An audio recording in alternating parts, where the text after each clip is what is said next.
This is Kimberly Quinn, host of the Mindcraft podcast, and I can't tell you how much fun I have had doing this podcast. I started when the world closed over the pandemic in an attempt to spread some positivity out there and give people some strategies to enhance their own well-being and reduce anxiety and all of that. Now, 2 years later, we're still going strong and now listened to by 52 countries across the world. And I've even helped some of my students get going with their own podcasts. It's super easy to do. And I'll tell you, if you haven't heard about Anchor by Spotify, it is the easiest way to make a podcast with everything you need all in one place. I'll just explain for you. Anchor has tools that allow you to record and edit your podcast right from your phone or computer. When hosting on Anchor, you can distribute your podcast on listening platforms like Spotify, Apple Podcasts, and more. It's everything you need to make a podcast in one place. And best of all, Anchor is totally free. Download the Anchor app or go to anchor.fm to get started. It is a ball. Start today. And I have to chuckle because of my very fast mind. I relax differently. So my husband would crack up, or when he hears this, will laugh hysterically that I'm actually doing an episode on napping. And my husband loves to take a nap on the weekend. And here's why it works and I can do this episode is because I feel good when he takes a nap too, because he's just all recharged and rosy cheeked, and it bounces back with full flair. And he's so hardworking that I like it for him and me when he takes a nap. Again, I just relax differently. But it's funny because often people can be nap shamed, especially if they're seemingly doing it too often, which is not my husband. Once in a while on the weekends, and that's it. But people also confuse it with naps with sleeping. And I'll tell you, my inspiration today is from Sarah Bon Brednek, author of Simple Abundance, and it's a book I read mostly in my 30s, and it's made a comeback with me because it's ageless, honestly, and you can just read it forever, and it's not a cover to cover situation. It goes by days, and she's very seasonally tuned in, which I also like. So anyway, Sarah says a nap is not to be confused with sleeping. We sleep to recharge our bodies. We nap to care for our souls. When we nap, we are resting our eyes while our imaginations soar, getting ready for the next round, sorting, sifting, separating the profound from the profane, the possible from the improbable, rehearsing our acceptance speech for the Nobel Prize, our surprise in receiving the MacArthur Genius Award. This requires a prone position. If you're lucky, we might drift off, but we don't drift far, just far enough to ransom our creativity from chaos. I love that. Just far enough to ransom our creativity from chaos.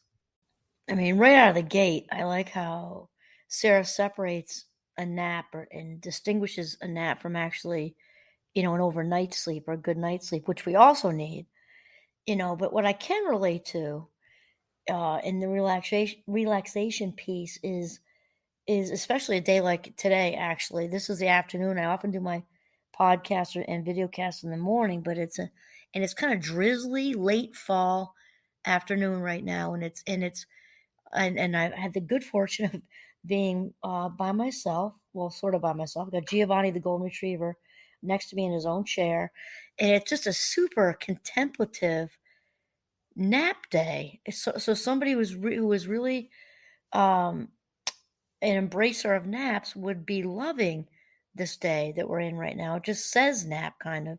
For me, I'm at my own I'm in my nap mentality on the couch with my feet up, and this gorgeous, drizzly, beautiful, cloudy, you know, day right in front of me on the deck out the window, and I actually feel similarly to a nap. I feel just kind of a very relaxed state of consciousness, and I'm thoroughly enjoying this actually, while also sharing this with all of you. And then she says, where to have a proper nap? Your own bedroom. On the living room couch when you visit your parents because the grandchildren have been told to leave their poor mother alone and go outside, just the way you were told when you were little and your poor mother wanted to be alone. Or in a hammock, on a chaise lounge, under an umbrella, on the beach, in a wingback chair in front of the fire. And I guess, basically, just basically anywhere, just to kind of tune it out for a little bit, tune it out. And I like how Sarah kind of, like I separated that napping from sleeping, or again, even just a relaxed, altered state of consciousness. Again, I'm not as much of a napper, but I can do the altered state of consciousness thing with mindfulness and just practicing that and just really kind of checking out. I did it this morning, actually. I do it all day. I practice mindfulness every single day, but today, this morning, I actually did. Went out in the woods with Giovanni, and similar to napping, only sitting on a bridge over a brook, I just completely, there was a bench there. I completely tipped my head back, closed my eyes, and was just breathing in and out while the brook beneath me was just chattering away. And I just felt such a sense of peace and detachment from the noise from the world. So I do think it's very similar. What else does she say? Okay, and then under a umbrella or a beach or in a wingback chair in front of the fire. Now that the fire thing I can relate to too. I don't know if there's much more mesmerizing than a fire in the fall or in the winter, just crackling away and just soothes the soul. And then she says, "Well, how long do we nap? 1 hour at the very least. How do we do this? We have small children at home. We nap when they nap, but they don't nap, you say? Well, they do now." Oh, I love that. I truthfully, again, same thing with the kind of altered state of consciousness. Though I am not a huge napper, my kids all napped when they were little, and that is definitely the time. Well, at least if when the first one, you can do that. To sit down, put your feet up, and just I used to just stare. It's just, and I would say in an altered state of consciousness, just stare. Out the window. Definitely the fire thing, the crackly fire. Maybe read a book, that sort of thing. This one is cracking me up because Sarah then says, "Well, how do you nap at the office?" And she says, "Well, unfortunately, you don't unless you shut the door and put your head on the desk for a quickie." I'm cracking up because I rapped on the door of a colleague of mine, colleague and friend, about a month ago, and I knocked, and he answered the door, and he had such a nap face. He had such a nap face, and I could tell he was trying to reorient himself to the world. He kind of rosy cheeked, had a little crease on his cheek from where he fell asleep on his desk, must have been wedged on top of a book. His eyes were kind of all like red, and I could tell he was just trying to like tune back in. It was hysterical, absolutely hysterical. So, of course, yeah, napping at work may not work super well depending on your office, but if you've got a couch in there and a door that locks, hey, go for it. When she says that, as far as the napping it works, is she said this is basically for dire nap urgencies, because she said usually this is reserved when your eyes are sizzling out of their sockets. I'm thinking like new mother exhausted kind of thing, or new father exhausted, so which makes the tradition of the Sunday nap all the more essential. There's a lot of truth there. Self-care in general, but if you can take a snooze on a Sunday afternoon, you're definitely going to start your work week better off. There's no question. If you want to be happy for the rest of your life, napping is not optional, she says. And I would just say that's probably for the majority of people. I would really agree. And for those of us who are neurodivergent, the Fast Mind Club, I even after I had each of my 5 children, I just didn't sleep in the day, even if they slept. But like I said, I did other, something relax you in a different way. But I agree with her that whether you do the napping thing, which is good for most people, right? Most people, I'm just not in that category. That what is also essential, and I 100% agree, is the altered state of consciousness to relax doing something else. So I also feel this way when I run. I feel this way when I ski in the woods. And as far as a day like this, very drizzly and contemplative, and it's just foggy and a little chilly, and just like a stay in, nap day if you could nap. I also, what I do, in addition to practicing mindfulness, just kind of zenning out in that way, is when I feel like my brain needs a rest, I need to check out. I often also do some sort of monotonous uh, task that I can just be kind of glazed over with. I don't mean autopilot in the sense of the stealer of life minutes. I mean an altered state of consciousness. So doing the dishes with the warm water, or um, just because I'm just crazy about my kitchen. So I actually did this today as well. Just kind of organizing the kitchen and getting it all beautiful. And it doesn't take any, it doesn't take a lot of brain activity. And I actually feel rested after that.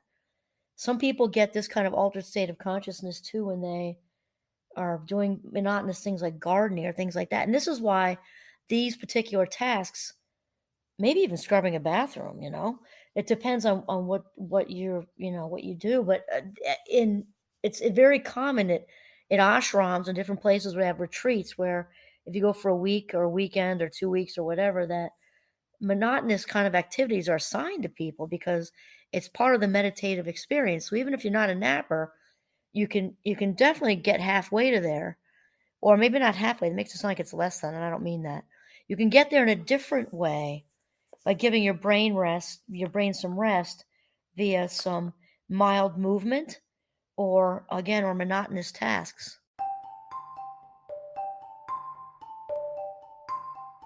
And then Sarah winds up with, she says, how do you begin the tradition? Sunday at 3 o'clock, after the potatoes are peeled and the roast is in the oven, you disappear up the stairs or down the hall.